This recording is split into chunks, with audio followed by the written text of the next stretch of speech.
Hey there, are you wondering if you're making these Instagram marketing mistakes as a realtor? Keep watching, find out. Thanks so much for being here. I love helping other realtors generate more business through the power of social media. So please, if you want to be informed of future videos, make sure you subscribe and then hit that bell to be notified. I, for years, have been using Instagram, and because of it, I had consumers contacting me and reaching out to me to have me represent them as a realtor just because of the content I put on Instagram. But that did not come without a lot of trial and error and quite a few mistakes. So let me tell you my mistakes that I made so you don't do the same.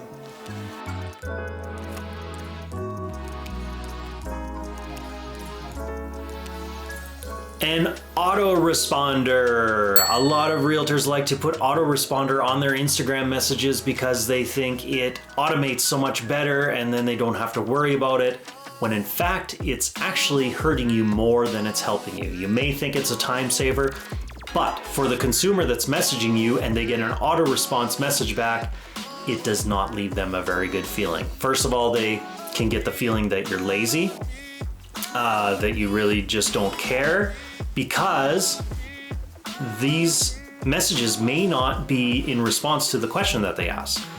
So I've had it before where I've messaged another person on Instagram and I might ask them a question or give a comment, and automatically I get a response back saying, "Thanks so much for contacting me. If you want to know more about buying homes in the New York area, give me a call at..." And it's like, that's not what I messaged you about. And I get this autoresponder, and it also comes off very salesy, like all the person cares about is a sale, and it's just not very valuable. So if anybody was to use an autoresponder, I'd way rather it say something like, "I appreciate your message, not here right now, I'll get back to you when I can," or something more personal than "call me at this number." But please, if you're watching this, don't use an autoresponder at all. I highly recommend against it. It's going to kill you when people are messaging and reaching out to you. It just doesn't give that good look or feel. Next thing is, run off of that, is don't be too salesy. A lot of realtors on social media think they're going to get a ton of business from it right off the start. So what they do is when people reach out to them, they're messaging them back immediately. Like, "Do you want to buy a house?" Or I've had it where I'm messaging realtors, just leaving a nice message, and they're like, "Hey, if you know anybody moving to this area, please send them my way." Well, for one, I'm halfway across the country. I'm not even in the same country, so the likelihood of that happening is very rare. But on the side of that, who do you think I'm going to send somebody to? Somebody I don't know at all and they just sent me that message, or somebody who I've built a relationship with? I know them, I like them, trust them, and they've never asked for that from me. Who do you think I'm likely going to send them to? So don't be salesy on Instagram. Give people good value. Try to help them out. Be sympathetic. Don't just be pushy on there and be like, "Buy a house from me and send business my way." It doesn't work. What are some wins that you've had on Instagram? Comment below and let me know. Next thing is posting too much about your open houses and your listings and your sale price drop, not your sale price, your listing price drops.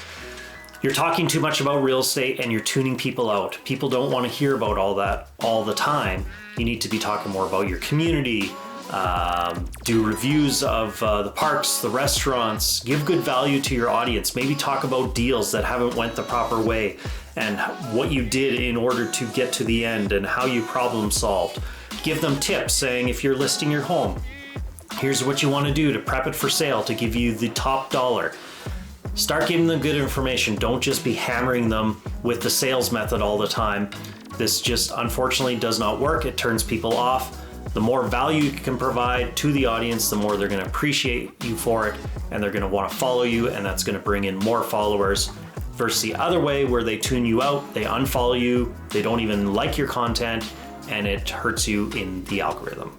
When you are doing those community profile minded videos, this just helps to portray you as the realtor you are. It shows behind the scenes, it shows your personality, again, helps to build your brand and just make you stay top of mind. So a lot better way than the pushy salesy way.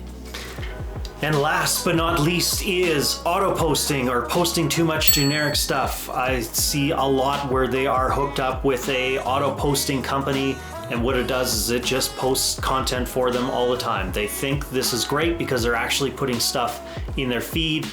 In my opinion, it's actually hurting them more than it's helping them.